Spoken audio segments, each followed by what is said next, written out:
पलक झपकते ही आपका पूरा अकाउंट खाली हो गया। 30 सेकंड में आपके पूरे जिंदगी की कमाई गायब हो जाती है। आज की तारीख में साइबर क्राइम एक क्राइम की तरह नहीं बल्कि एक पूरी की पूरी इंडस्ट्री बन चुका है। अपराधी कोई ना कोई नया तरीका निकाल देता है।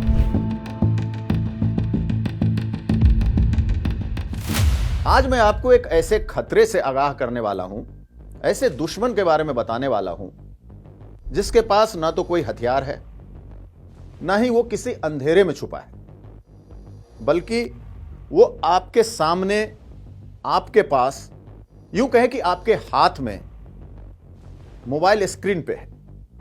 जी हां, आज हम बात करेंगे साइबर क्राइम की, कि कैसे एक क्लिक हुआ और आपके अकाउंट से पूरे पैसे गायब हो गए। यानी पलक झपकते ही आपका पूरा अकाउंट खाली हो गया। एक ओटीपी आती है, एक कॉल और 30 सेकंड, मुश्किल से 30 सेकंड भी नहीं लगते हैं, 30 सेकंड में आपके पूरे जिंदगी की कमाई गायब हो जाती है। आंकड़े तो बताऊंगा ही, क्योंकि 2025 जो साल अब खत्म होने वाला है, इस साल अगर भारत के लिए सबसे बड़ा खतरा अगर कुछ बन के आया है तो वो है ये साइबर क्राइम। तो आंकड़े भी बताऊंगा, इसके बाद आपको यह भी सचेत करूंगा कि ये अपराध होते कैसे हैं, इसके तरीके क्या हैं, इसका मोडस ऑपरेंडी क्या है। साथ ही यह भी बताऊंगा कि इसके बचने के क्या तरीके हैं, इसका बचाव कैसे है।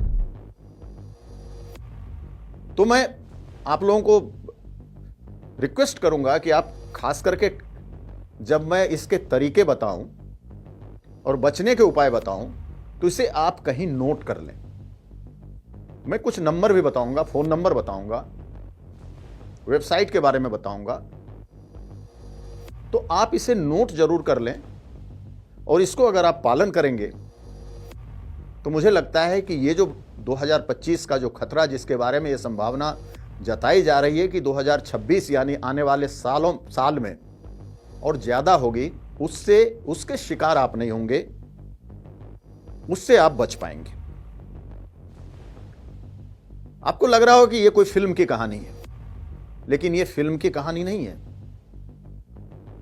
ये हमारे देश की हकीकत है। और आज की तारीख में साइबर क्राइम एक क्राइम की तरह नहीं बल्कि एक पूरी की पूरी इंडस्ट्री बन चुका है। सरकार के लिए, पुलिस के लिए, साइबर एक्सपर्ट्स के लिए ये एक बहुत बड़ी चुनौती है। जब तक हम इसका अपराधी तक पहुंचने का, इस अपराध को रोकने का तरीका ढूंढते हैं, अपराधी कोई ना कोई नया तरीका निकाल लेता है। तो यह हालत है। 2025 में भारत डिजिटल पेमेंट्स का ग्लोबल लीडर उभर कर सामने आया। UPI payments, online payments, e commerce में भारत का डंका पूरी दुनिया में बजा। लेकिन जिस रफ्तार से भारत लीडर बना, उसी रफ्तार से साइबर क्राइम भी बढ़ा। यानी बुलेट की रफ्तार से साइबर क्राइम में बढ़ोतरी हुई। हर रोज, आपको यह आंकड़ा बड़ा चौंकाने वाला आंकड़ा है, हर रोज तकरीबन 7,000 इस तरह की शिकायतें दर्ज होती हैं।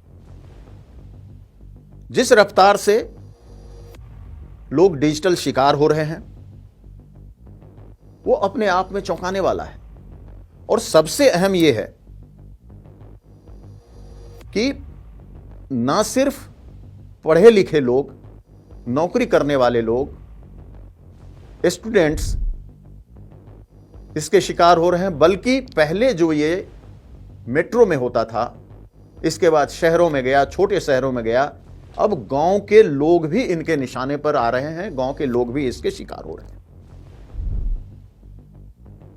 और अब मैं आपको बताऊंगा कि इससे बचने के तरीके क्या हैं। लेकिन उससे पहले आप ये जान लीजिए कि ये अपराध किस तरह से होते हैं, आपको किस तरह से निशाना बनाया जाता है। जो सबसे खतरनाक ट्रेंड जो इस साल आया वो है digital arrest scam. Digital arrest, जी हां, आपके पास कॉल आता है और सामने वाला यह कहता है कि वो किसी एजेंसी का, ईडी का, सीबीआई का, पुलिस का, किसी और एजेंसी का व्यक्ति है, ऑफिसर है, और वो आपको यह कहता है कि आपका जो पैन कार्ड है वो आपका पैन कार्ड नंबर बताएगा, आपका एड्रेस बताएगा, आपके आधार कार्ड के बारे में बताएगा, आधार कार्ड का डिटेल देगा और आपको कहेगा कि आपके पैन कार्ड का और आधार कार्ड का इस्तेमाल मनी लॉन्ड्रिंग में हुआ है। आप मना करेंगे। इसके बाद वह व्यक्ति आपको धमकाना शुरू करेगा, क्योंकि उसके पास आपके सारे डिटेल्स हैं। तो आपको कहीं ना कहीं लगेगा कि कहीं हो सकता है किसी व्यक्ति ने आपके पैन का गलत इस्तेमाल तो ना किया है, किसी व्यक्ति ने आपके आधार कार्ड का तो गलत इस्तेमाल नहीं किया है। इस पूरे दौरान वो आपको धमकाएगा, आप पे दबाव बनाएगा और फिर वो कहेगा कि आप वीडियो कॉल पे आए। और जैसे ही आपने एक क्लिक वीडियो कॉल के लिए उसका वीडियो कॉल रिसीव किया, आप समझो डिजिटल अरेस्ट हो गए। इसके बाद फिर वो आपसे मनमानी चीजें करवाएगा। कई बार 24-24 घंटे, 48-48 घंटे लोग डिजिटल अरेस्ट रहे हैं और इस दौरान उनके सारे बैंक के अकाउंट, सारी चीजें खाली कर ली गई है। और ये घटना अक्सर इस तरह की घटनाएं हो रही हैं। कई रिटायर्ड, कई बुजुर्ग, कई पढ़े लिखे इसके शिकार हो रहे हैं। दूसरा, यूपीआई और क्यूआर कोड का जो फ्रॉड है। आपको एक चीज मैं बता दूं कि क्यूआर कोड जो होता है वो स्कैन पेमेंट के लिए होता है, लेकिन सामने वाला अगर कोई आपको क्यूआर कोड भेज के पैसा रिसीव करने के लिए कहे तो ये समझो सरासर फ्रॉड है। और इस तरह के जो स्कैम होते हैं उसमें जो टारगेट ऑडियंस होता है, जो जिनको ये टारगेट करते हैं, वे छोटे दुकानदार, कैब ड्राइवर्स, टैक्सी वाले, छोटे छोटे रेस्टोरेंट वाले, इस तरह के लोग इसका शिकार होते हैं। इसके बाद तीसरा होता है जॉब स्कैम। आपको व्हाट्सएप पे, टेलीग्राम पे मैसेज आएगा कि आप ये काम करिए, आपको इतने पैसे मिलेंगे, आप ये काम करिए, इतने पैसे मिलेंगे, और इस तरह से फिर आपसे डॉक्यूमेंट्स मांगे जाएंगे। आपको पार्ट टाइम जॉब के लिए भी ऑफर होगा। फिर उसके बाद आपसे डॉक्यूमेंट्स मांगे जाएंगे। शुरू में आपको 200, 400, 1000, 2000 रुपये पेमेंट भी कर दिए जाएंगे। आपको लगेगा कि आप पार्ट टाइम जॉब कर रहे हो, या जिसके पास जॉब नहीं है उसे लगेगा वो सही जॉब कर रहा है, उसके पैसे भी आए। लेकिन इसके बाद चूंकि आपने सारा डॉक्यूमेंट दिया है, किसी न किसी दिन वो आपसे या तो किसी न किसी बहाने ओटीपी मांग लेगा, या फिर कोई लिंक भेज देगा कि इस लिंक पे क्लिक करके आप अपने कस्टमर से बात कर लीजिए। और जैसे ही आप करेंगे, आप उनका शिकार बन बैठे। आपके जो भी जमा पूंजी थी आपके खाते में, वो सारे गायब हो जाएंगे। चौथा, अभी हाल में इन अपराधियों ने इसको इजाद किया है, और वो है एआई वॉइस और डीप फेक फ्रॉड। ये नया खतरा है। आपके पास आपके मां बाप की आवाज में कॉल आएगा, और वो कॉल लगेगा कि आपके बिल्कुल मां या पिताजी के कॉल से, आवाज से मिलता हुआ आवाज होगा। आपके पास कॉल आएगा और वो कहेंगे कि आप इस अकाउंट में या इस फोन नंबर पे इतने पैसे भेज दो। कई बार आपके बच्चों को, उनको भी ये कॉल जाएगा एआई वॉइस के उससे, जिसमें आपकी आवाज होगी और बच्चे को कहा जाएगा कि आप मुझे पैसे की जरूरत है, मम्मी बीमार है, बहन बीमार है, कुछ भी बहाने लगाए जाएंगे और आप तुरंत पैसे भेज दो। ऐसी स्थिति में आदमी सोचता है, इससे पहले उसे लगता है कि इतनी ज्यादा जरूरत है, आवाज तो अपनी ही पहचानी हुई आवाज है, वो पैसे भेज देता है। तो ये गलती भी कभी ना करें। इसके अलावा अगर आपको इस तरह का कोई कॉल आता है तो आप तुरंत जो आपके रजिस्टर्ड नंबर हैं, आपके परिवार वालों का, आपके पिताजी का, माताजी का या आपके बच्चे का, तो कोई भी मनी ट्रांसफर करने से पहले, पैसा भेजने से पहले आप एक बार उन्हें कॉल करें, उनसे पूछें कि वाकई क्या उसने कॉल किया था। इसके अलावा एक और इसी में एक और जुड़ा हुआ है कि कई बार आपके बच्चों को या आपके पास कॉल आएंगे और पूछेंगे कि आपके पापा का नाम बताएंगे और वो कहेंगे कि उन्होंने हमें 25,000 रुपये, 50,000 रुपये, 1 लाख रुपये, जो भी अमाउंट हो, वो आपके बैंक में ट्रांसफर करने को कहा है। उनके बैंक से ट्रांसफर नहीं हो रहा है, पेमेंट जा नहीं रहा आपको, तो वो आपको 1 रुपये भेजेंगे या आपको कहा जाएगा कि आप उन्हें 1 रुपये भेजिए। और जैसे ही आपने भेजा या इनके रुपये को रिसीव किया, इसके बाद जब तक आपको समझ आएगा तब तक आपके अकाउंट से पैसे जा चुके होंगे। तो इसलिए इस तरह के अगर कोई कॉल आते हैं, बेशक आवाज आपकी पहचानी आवाज हो, आपके जानने वाले की आवाज हो, तब भी आप एक बार जो रजिस्टर्ड फोन नंबर है उस पर बात करें, फिर से कन्फर्म हों, उसके बाद ही किसी तरह का पेमेंट करें। और आखिरी जो है वो सोशल मीडिया रोमांस स्कैम है।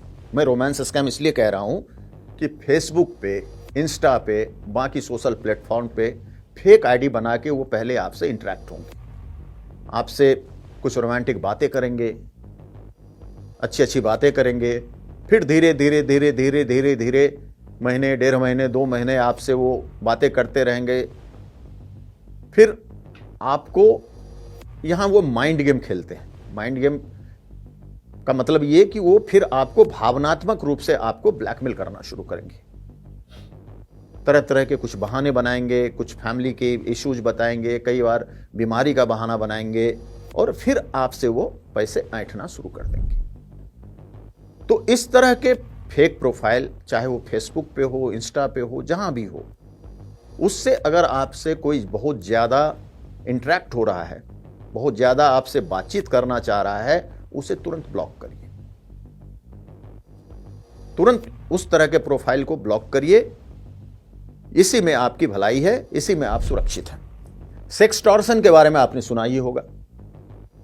जब से कोरोना के समय से ये सबसे ज्यादा माध्यम बना पैसा कमाने का, कि अचानक आपको, और इसमें मैं बताऊं कि इसके जो शिकार हैं, पुलिस ऑफिसर भी हैं, इसके शिकार नेता हैं, मंत्री हैं, आम लोग तो हैं ही, अधिकारी हैं। आपको किसी नंबर से, जिस नंबर पे डीपी किसी पुलिस वाले की लगी है, कॉलर आईडी में पुलिस वाले का नाम है, उससे आपको कॉल आएगा। इसके बाद वो आपसे बात करेगा। अचानक फिर दूसरे नंबर से कॉल आएगा, वो आपसे बातचीत करना शुरू करेगा और फिर वो आप बात करते रहोगे। अचानक किसी समय वो वीडियो कॉल कर देगा और जैसे ही आप वीडियो कॉल आपने रिसीव किया, आप समझो आप फंस गए।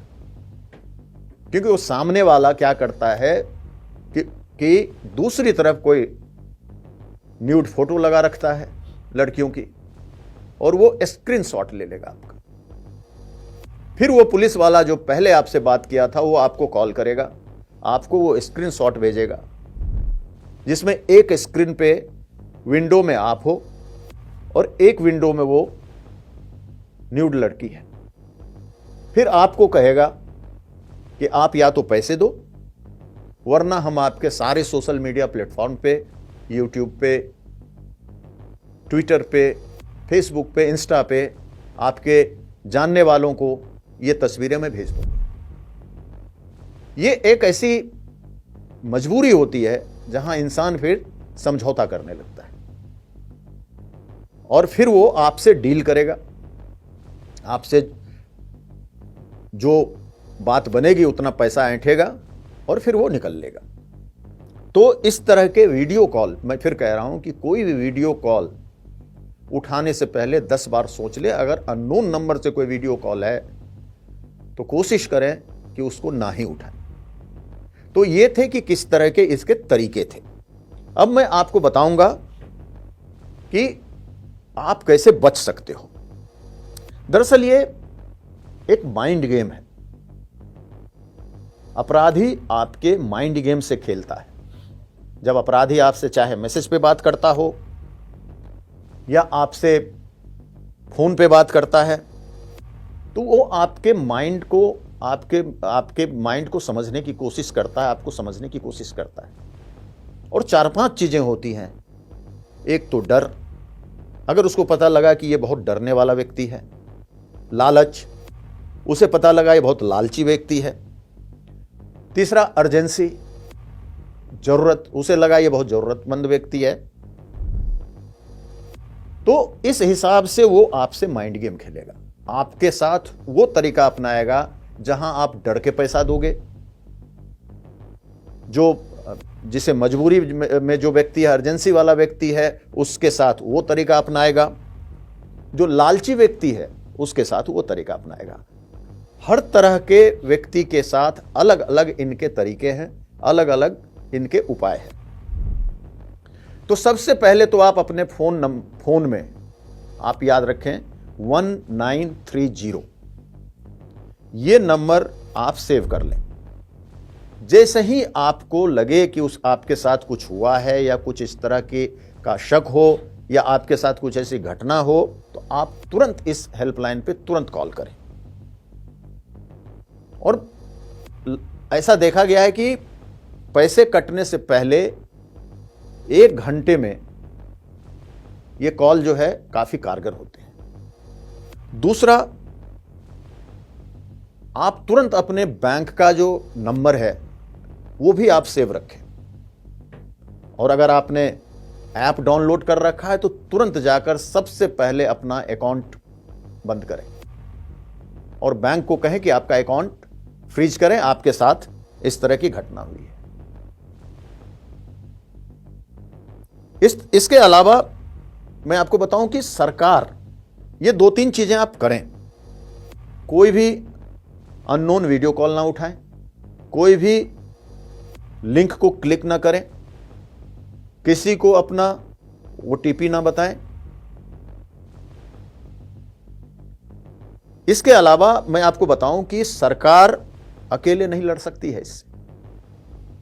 आपको खुद जागरूक होना पड़ेगा, क्योंकि ये एक ऐसा अपराध है जो जब तक आप जागरूक नहीं होंगे तब तक नहीं लड़ पाएंगे। अब आपको कुछ गोल्डन रूल्स बताता हूं। अब जैसे मैंने आपको कहा था डिजिटल अरेस्ट, ये साफ साफ नोट कर लीजिए कि कोई भी जांच अधिकारी, कोई भी, चाहे वो किसी एजेंसी का हो, आपको वीडियो कॉल पे जांच नहीं करेगा। अगर उसे जांच करना होगा तो वो आपके घर आएगा या आपको थाने बुलाएगा या एजेंसी के दफ्तर में बुलाएगा। तो ये नोट कर लें कि कोई भी जांच अधिकारी आपको वीडियो कॉल नहीं कर सकता है। ओटीपी कभी भी बैंक या कोई नहीं मांगता है, तो इसलिए जो मांग रहा है तो आप शेयर ना करिए, क्योंकि वो 100% आपको ठगने के लिए, आपको चूना लगाने के लिए वो फ्रॉड है। क्यूआर कोड आप पेमेंट करते हुए पेमेंट करने के लिए है, पेमेंट रिसीव करने के लिए नहीं है। तो इसलिए अगर कोई आपको ये कोड भेजकर कहता है कि आप इसको मोबाइल पे क्लिक करके आप क्लिक करो और रुपये रिसीव कर लो, मैं भेज रहा हूं, आप तुरंत अपना मोबाइल बंद करो या उसे ब्लॉक करो उस व्यक्ति को, क्योंकि ये सरासर फ्रॉड है। आपको, आपके साथ धोखा करने की, आपको ठगने की कोशिश की जा रही है। और अनजान लिंक, जो मैंने कहा कि अनजान लिंक को क्लिक नहीं करना है। क्योंकि ये जो चीजें हैं, ये सारे अनजान लिंक, तो अननोन लिंक जो है वो, उसको कहा गया है आज की तारीख में वो डिजिटल जहर है। सबसे ज्यादा अगर पैसे ठगे जा रहे हैं, साइबर अपराध हो रहे हैं, तो उसमें ये अनजान लिंक की सबसे ज्यादा संख्या है।